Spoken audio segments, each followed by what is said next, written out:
We are a democracy. We don't need to learn from other people what freedom of speech is about. But we can tell people this. We don't think freedom of speech extends to incitement to violence. That to us is misuse of freedom. अच्छा, doctor Jaishankar ने ऐसा कटाक्ष करा है, बोला है freedom of speech के ऊपर, अभिव्यक्ति की आज़ादी के ऊपर। उन्होंने ये बोला है कि यार देखो, हमें ना कनाडा से सीखने की जरूरत नहीं है, हमें औरों से सीखने की जरूरत नहीं है, ना कनाडा या कोई और मुल्क हमें सिखाने की कोशिश करे कि फ्रीडम ऑफ स्पीच होती क्या है। हमने तो इनको बहुत ज्यादा नोटिस किया है, पाकिस्तान में इनकी बहुत तारीफ होती है। ये और बात है कि पाकिस्तान और भारत के टर्म्स अच्छे नहीं है या कुछ ना कुछ चलता रहता है, लेकिन पहली बार मैंने देखा कि डॉक्टर जयशंकर की तारीफ ना सिर्फ ये कि आम लोग कर रहे हैं, बल्कि जो हमारे लीडर्स या सो कॉल्ड लीडर्स कह लीजिए, पॉलिटिशियंस जो है, इमरान खान हो या दूसरे, वो तक करते हैं तारीफ। आपको इनमें क्या ऐसा चीज नजर आती है जो इन्होंने डिफरेंट की है बाकी लोगों से? उन्होंने, डॉक्टर जयशंकर के पास इतना टाइम नहीं है और हर बंदा उन्हें सुनना चाहता है, और उन्होंने सारे थिंक टैंक्स जो मेजर थे उनके एग्जेक्टिव्स को सामने बैठाया और कहा जनाब कि आप आए, हम आपसे बात करना चाह रहे हैं। इस काल में जस्टिन ट्रूडो का कोई फ्यूचर नहीं है। कई पोल हो चुके हैं कि अगर आज इलेक्शन हो तो जस्टिन ट्रूडो अपना इलेक्शन हार जाएंगे। इस वक्त कनाडा को कनाडा की गुडविल को और वहां पे जो सियासी पनाह दी जाती है, इस सिस्टम को इतना ज्यादा क्रिटिसाइज किया जा रहा है दुनिया में कि आप सोच नहीं सकते। We are the world's largest democracy, पहली चीज। दूसरी चीज, फ्रीडम ऑफ स्पीच का ये मतलब नहीं है कि कल आप दंगा फसाद भड़काएं, आप वायलेंस को प्रोत्साहित करें, वो फ्रीडम ऑफ स्पीच नहीं है। और कनाडा के हवाले से उन्होंने खामोशी इख्तियार कर ली। American didn't say a word. कहता जी निशान नहीं है क्योंकि कंबल में लपेट के मारा, उसके निशान नहीं पड़ते। तो जयशंकर जी का स्टाइल भी वैसे ही है। अभी वो गए अमेरिका में, छितर किसको मार रहे हैं? ट्रूडो को कंबल में लपेट के मार रहे हैं। दुनिया पूछ रही है ट्रूडो को भी सबूत। Extends to incitement to violence, that to us is misuse of freedom and that is not defence of freedom. तो पहली चीज तो ये कि भाई जो कनाडा है वो समझाने की, ये कनाडा की आदत है। कनाडा गलती करेगा, कनाडा कुछ भी करेगा, उसके बाद बोलेगा नहीं हम तो इतने फ्री हैं, हमारे यहां कोई भी फ्री है। फ्री ओ भाई, तुम्हारे यहां जो फ्रीडम है वो मेरे यहां खून खराबे का कारण नहीं बन सकता है। आप ये नहीं कह सकते कि कनाडा बहुत फ्री है इसलिए भारत में खून खराब हो रहा है। Sorry, that is not acceptable. ठीक है, अपना फ्रीडम अपनी जेब में रखो और हमें मत सिखाओ। हम दुनिया के सबसे लार्जेस्ट डेमोक्रेसी हैं यार, हमें मत सिखाओ फ्रीडम ऑफ स्पीच क्या होती है। ठीक है, मुझे ऐसा लगता है कि डॉक्टर एस जयशंकर ने दो टूक शब्दों में कनाडा को उसकी जगह बता दी और उसकी औकात नाप दी है। तो वो जो चीज है वो पॉलिटिशियन को नहीं आती, वो एक डिप्लोमेट को ही मालूम है कि मुझे ये काम कैसे करने हैं। So this is the difference कि नाउ अभी इतने सालों में वो पॉलिटिशियन भी रहे हैं और पूरी उम्र उन्होंने निकाल दी डिप्लोमेसी में। Now he can walk on both sides of the wall, not both sides of the table, कि उनको जब जहां पर उनको एक डिप्लोमेट बनना पड़ता है तो वो वाली लैंग्वेज यूज करते हैं, जहां पर पॉलिटिशियन की जरूरत पड़ती है he talks like a politician.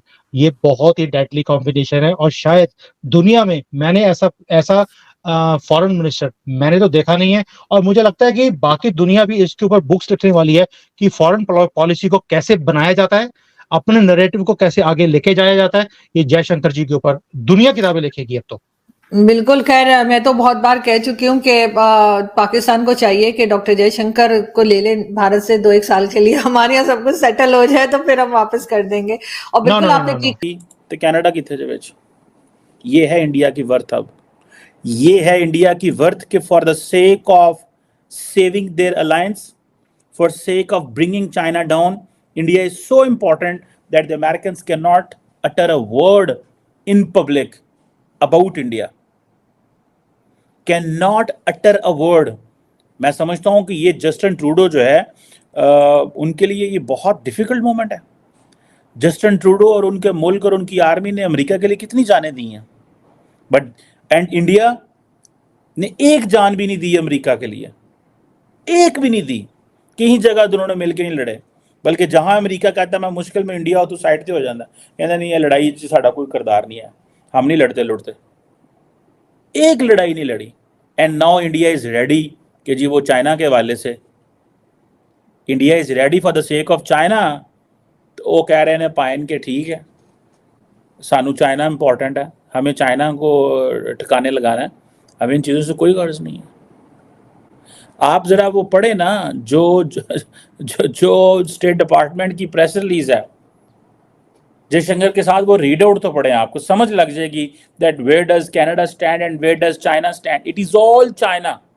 पूरी की पूरी press release it talks about India but उधर पीछे चीन है, because the Americans do understand कि हमने क्या करना है। हमें इंडिया बेशक रशिया के मुकाबले मदद ना करे, लेकिन इन्हें को सान चढ़ाओ इंडिया ते। एक और चीज एक सामने आई दुनिया के सामने, तो दुनिया में सामने ये बात आई है कि ये अपना होमवर्क, कनेडियन अपना होमवर्क ठीक नहीं करते। ये अपने असेंबली के अंदर आके, अपनी लेजिस्लेशन में आके उल्टी सीधी बातें कर जाते हैं बगैर रिसर्च किए। उन्होंने अपना केस कनेडियन का और ज्यादा कमजोर हो गया दुनिया की नजरों में कि they are not mature, they are not they are not trustworthy, और इनकी बातों पे यकीन करना कोई इतना आसान नहीं है। अब उसके साथ अगर देखा जाए, इस वक्त आपने सवाल के आखिर में पूछा है कि इसका फ्यूचर क्या है। अब मेरे ख्याल में जस्टिन ट्रूडो का कोई फ्यूचर नहीं है। कई पोल हो चुके हैं कि अगर आज इलेक्शन हो तो जस्टिन ट्रूडो अपना इलेक्शन हार जाएंगे। इस वक्त कनाडा को जो कनाडा की गुडविल को और वहां पे जो सियासी पनाह दी जाती है, इस सिस्टम को इतना ज्यादा क्रिटिसाइज किया जा रहा है दुनिया में कि आप सोच नहीं सकते। अब को नया लीडर ही जो आके डैमेज कंट्रोल कर सकेगा, नया वजीर आजम ही आके इसको डैमेज कंट्रोल करेगा, और उसके लिए सबसे पहले जरूरी होगा कि अपने कनाडा की साख को बेहतर करें। और खासकर आज यहां मैं ये भी बताना चाहूंगा, कल परसों श्रीलंका से भी आवाजें आई हैं। श्रीलंका के फॉरेन मिनिस्टर ने भी ये कहा है कि कनाडा जो है वो टेररिस्टों को पनाह देता है। उसकी मैं वजह बताना चाहता हूं। जब तामिल जंग लड़ रहे थे अपनी आजादी की श्रीलंका के साथ, तो उनको भी गिला है कि तामिल जो आते थे टेररिस्ट, उनको कनाडा के अंदर पॉलिटिकल असाइलम दिया जाता था। तो फिर जब इस तरह की आवाजें उठ रही हैं, भारत कहता है कि हमने 26 एक्स्ट्राडिशन 26 लोगों को भारत के हवाले करने के लिए हमने अप्लाई इनको कहा था, और एक भी इन्होंने उसको प्रोसेस नहीं किया। तो ये सारी चीजों का जवाब नया वजीर आजम ही देगा। मेरे ख्याल में जस्टिन ट्रूडो अब अपना सियासी कैरियर जो है वो खो चुके हैं, अपनी बेस खो चुके हैं मेरे ख्याल में। लेकिन अब कनाडा को फ्यूचर में काफी काम करना होगा अपना एतमाद दोबारा बहाल करने